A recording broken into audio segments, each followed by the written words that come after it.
नमस्कार विद्यार्थी मित्रांनो, महावोकेशनल या आपल्या यूट्यूब चॅनलवर तुमचं पुन्हा एकदा स्वागत आहे। आज आपण इयत्ता 10वी ऑटोमोबाईल या विषयाच्या दुसऱ्या सत्रामध्ये वाहनाच्या बॉडी व डोलारा म्हणजेच सुपरस्ट्रक्चर बद्दल माहिती घेणार आहोत। गाडीची बॉडी हा कोणत्याही ऑटोमोबाईल मधला महत्त्वाचा भाग आहे। वाहनाची बॉडी विविध भाग एकत्र येऊन बनलेली असते। या सत्रामध्ये आपण स्क्रीनवर दिलेली 2 कौशल्य आत्मसात केलेली असतील। यात तुम्ही बॉडीचे महत्त्व आणि बॉडीचे सामान्य भाग कसे ओळखायचे ते शिकणार आहात। सोबतच आपण या सत्राचे स्वाध्याय देखील सोडवणार आहोत। या सत्रात आपण वाहनाच्या बॉडीचे विविध भागच पाहणार आहोत। वाहनाच्या बॉडीचे एकूण 9 भाग आहेत, ते आता आपण एक एक करून पाहूया। पहिला भाग आहे बॉडी शेल। आता बॉडी शेल म्हणजे नक्की काय? तर बॉडी शेल म्हणजे गाडीचा सांगाडा। खरं तर इंटिग्रल चेसिसमध्ये असा सांगाडा बनवावा लागतो। हा सांगाडा विविध भाग एकत्र जोडून बनवलेला असतो आणि यामध्ये इलेक्ट्रिक स्पॉट वेल्डिंग केलेले असते। दुसरा आहे फ्लोअर असेंब्ली। फ्लोअर असेंब्ली हा बॉडी शेलचा खालचा भाग असतो आणि तो एखाद्या गाडीला खालून झाकतो। दरवाजे, प्रत्येक दरवाजामध्ये एक चेक आर्म दिलेला असतो, ज्यामध्ये एका खांबावर बसवलेली आणि दरवाजातील खाचेत सरकणारी एक सांधेदार प्लेट असते। चेक आर्मवर एक टोक असतं, त्याच्यावर एक रबर पॅड असतं आणि तो रबर पॅड त्यातील चेक आर्मला दरवाजातील खाचेतून बाहेर सरकण्यापासून रोखतो आणि म्हणून दरवाजा कंट्रोल्ड पद्धतीने उघडतो। इथे काही फोटो दिलेले आहेत, यामध्ये तुम्ही पाहू शकता। विंडशील्ड, समोरचं दृश्य चांगलं दिसायला पाहिजे म्हणून विंडशील्ड वापरतात, पण हिचा खरा वापर हिच्या नावात आहे। समोरून येणारा वारा ड्रायव्हरला आणि प्रवाशांना लागू नये म्हणून विंडशील्ड वापरतात।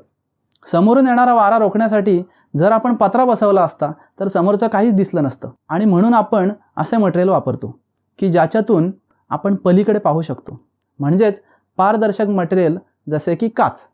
सोबतच अशी काच मागे सुद्धा बसवलेली असते आणि त्याला आपण बॅक विंडो म्हणतो। बॉडी इनर ट्रिमिंग, गाडीला सुंदर बनवण्यासाठी आणि तिच्यामधील व्हायब्रेशन कमी करण्यासाठी आतून गाडीला विशिष्ट पेंट तसेच आवाज कमी करणारे व वॉटरप्रूफिंग कंपाऊंडचे अस्तर लावले जाते। सीट्स म्हणजेच आसन व्यवस्था, गाडीच्या आत बेंच सारखा धातूची फ्रेम असणारा एक सांगाडा असतो, त्यावर स्पंज कापड आणि कृत्रिम चामडे बसवून सजवले जाते। या सीट्सला आपण खाली दिलेल्या लिव्हरने स्लाइड करून ॲडजस्ट करू शकतो। मागील सीट्स ॲडजस्ट न करता येणाऱ्या असल्याकारणाने तिला गाडीच्या फ्रेमनुसार फिट केलेले असते। गाडीच्या मागची सीट डिक्कीच्या पुढे असते, जिथे आपण आपलं लगेज ठेवतो। हुड हे एकाच अखंड पत्र्याने बनवलेले असते आणि याचा वापर आपण इंजिन कंपार्टमेंट झाकण्यासाठी करतो। हे एक प्रकारे इंजिन कंपार्टमेंटचं झाकण आहे। हुड हे गाडीला एका बाजूला हिंज करून बसवलेलं असतं आणि त्याच्या पुढच्या बाजूला याचं रबरचं आवरण असलेल्या बंपर पिन बसवलेल्या असतात। जेव्हा आपण हुड बंद करतो तेव्हा त्याच्यामध्ये जो लॉकिंग कॅच असतो त्याद्वारे हुड लॉक होतो। डेकलिड म्हणजेच डिक्की। डेकलिडची उघडझाप एका हँडलच्या सहाय्याने केली जाते। हे जे लीड आहे ते बंद ठेवण्यासाठी त्याच लीडवर एक स्ट्रायकर बसवलेला असतो। तो स्ट्रायकर देखील लीडच्या खालच्या भागात बसवलेल्या कॅचवर जाऊन आदळतो। या डिक्कीच्या सर्व बाजूस रबराच्या पट्ट्या फिट केलेल्या असतात, जेणेकरून पावसाचे पाणी आणि कचरा डिकीच्या आत जाणार नाही। महत्त्वाची गोष्ट म्हणजे डिकीच्या तळाशी एक अतिरिक्त चाक असते, त्याला आपण स्टेफनी म्हणतो। बंपर्स, गाडीच्या मागे आणि पुढे बंपर्स लावलेले असतात। त्यामध्ये एक बार असून तो सुशोभित स्क्रूने गाडीला फिट केलेला असतो। सुरुवातीच्या काळात गाड्यांमध्ये क्रोमियम प्लेटेड बंपर्स बसवले जायचे, खास करून गाडीच्या पुढच्या भागात हे बंपर असायचे। सध्या गाड्यांच्या पुढच्या भागात फायबर्स किंवा प्लास्टिकने बनवलेले बंपर पाहायला मिळतात। आता आपण स्वाध्याय पाहूया। पहिला प्रश्न आहे वाहनाच्या बॉडीच्या विविध भागांची यादी करा। तर मित्रांनो, तुम्ही वाहनाच्या विविध भागाची यादी करायची आहे।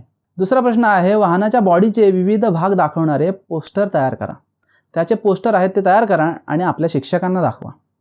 पुढे आहेत रिकाम्या जागा। तर ह्या आजच्या रिकाम्या जागा तुम्हीच सोडवायच्या आहेत आणि त्याची उत्तरं कमेंट बॉक्समध्ये कमेंट करायची आहेत। तर आजच्यासाठी एवढंच। पुन्हा भेटूया सत्र क्रमांक 3 मध्ये, जे आहे इंजिनबद्दल। आणि खरंच हे जे तिसरं सत्र आहे ना, ते खूप एक्साइटिंग आहे मित्रांनो। या सत्राची व्हिडिओ लवकरच येईल, ती नक्की पहा। तोवर मित्रांनो अभ्यास करत राहा।